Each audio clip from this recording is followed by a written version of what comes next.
Hi, I'm Ryan and thanks for tuning into Market Lab. This is the second video in our two-part series on corporate reporting. The first video dealt with the mechanics of corporate reporting and what information gets released to investors. And in this one, we're going to get into how to tell if a company beat or missed. So let's get into it. So how do we know if a company beat or missed? Well, that is entirely a game based on expectations. And not just expectations around one data point, but usually a balancing act between a number of different factors, which is one of the reasons why interpreting how a company performed in a quarter isn't an exact science, and there is frequently a lot of debate. First up, the main headlines for the quarter revolve around what I'll call core financials. The main ones are typically revenue, EBITDA, and earnings per share. We won't focus on EBITDA here, but look for it in another video on non-GAAP financial metrics, but the other two should be familiar by now. The way this typically works is the street will have estimates for each of the core financial metrics. Continuing our Pfizer Q4 2020 example from the last video, a consensus is formed based on estimates for earnings per share, which implies that the street is roughly looking for an EPS number of around 46 cents for the quarter. What ended up happening, though, is that Pfizer reported earnings per share that came in almost 9% below that figure, but revenue did have a nice beat, coming in 3.7% higher than expected. All in all, not a great quarter, but there's more to the story. In addition to the primary metrics, the street puts out estimates for other metrics that are relevant when forming an opinion. In the Pfizer example, we can see that the EPS miss was mostly attributable to the street being way off where the selling, general, and administrative expenses and R&D actually came in. There's a lot of different ways to look at this, but one way might be to say that the result definitely wasn't good, but should be taken with a grain of salt since Pfizer was spending a lot of money on COVID vaccine development in that quarter, and the expenses would have been very tricky to call for an investor. I.e., not a great quarter, but definitely not a disaster, which checks out. Pfizer was down on the day, but it wasn't a total disaster.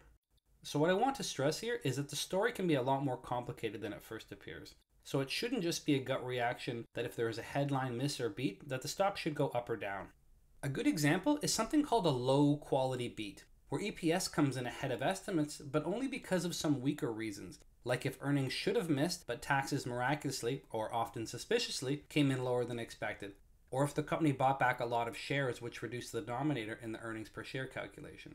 So those are the main ways to evaluate if a company beat or missed on the quarter, but there are a lot more. For example, looking at sales data for the company's key products, whether it's iPhone unit volume or Model 3s. In the case of Pfizer's Q4 again, they missed on a lot of their big products, which leads to some red flags. Now, you may say, sure, but this will all be reflected in the headline revenue number, so why would I care about getting into the weeds? Well, because not all revenue is created equal in the eyes of the investor, primarily as it relates to estimating future revenues.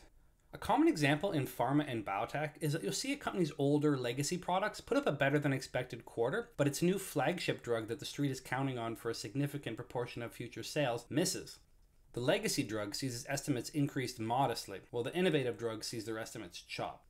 The result is that the company still beats on revenue, but the street is now lowering their estimates for its future sales, and usually their target price along with it. Next up are industry-specific metrics. Over time, conventions form where industry peers adopt more granular, non-financial metrics that they publish to help investors better gauge the state of the business. An example is ExxonMobil that publishes its actual physical production volume of oil and natural gas. Just telling you the revenue can be heavily distorted by the state of oil prices or the impact of any hedges they may have in place. Production volumes are a clean figure that allows the investor to evaluate the growth in the underlying business, away from the effects of market prices, which can be distortionary in the short term. Alphabet provides information on advertising clicks and advertising views, called impressions, as a cleaner way to view the state of their ad business. They do provide the ad revenue, but again, that can be distorted by short-term volatility in ad pricing and not properly reflect things like market growth or market share. Similar to Exxon, Barrick provides its gold production in ounces, as well as pounds of copper. This is particularly helpful as gold and copper prices are quite volatile as of late.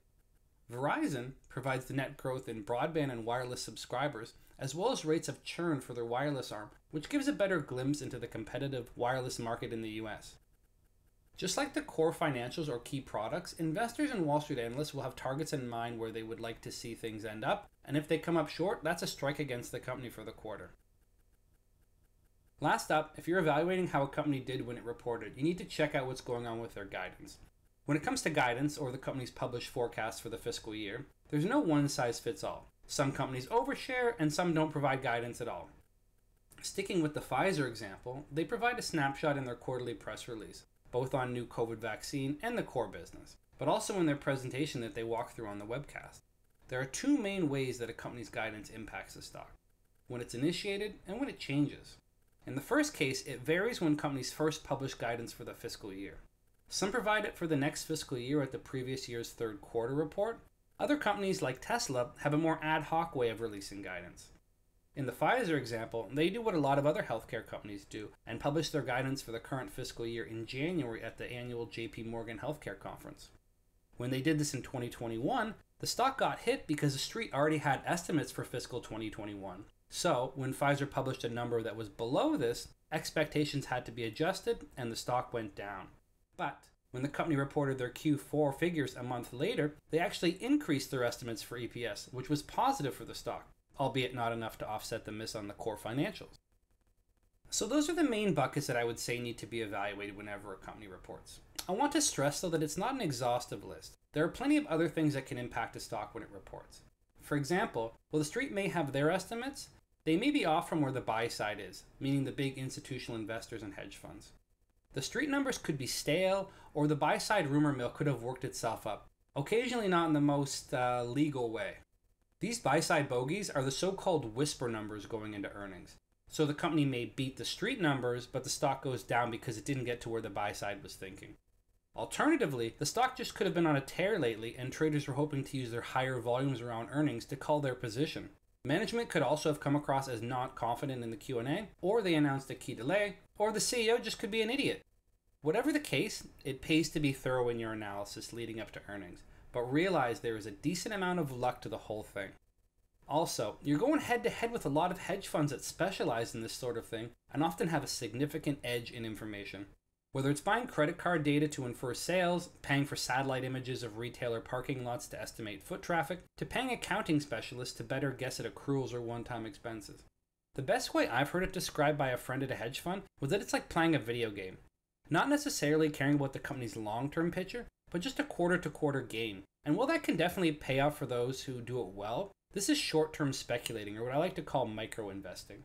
People that can't dedicate 100% of their time to track the performance of just a handful of stocks need to concern themselves more with being right in the long run, such as picking the companies with transformative products and technologies, calling the right winners and losers 5, 10, and 20 years from now, being on the right side of history. I'd rather lose every quarter being continuously invested in the next Amazon than calling every single quarter right for the next GM or BlackBerry.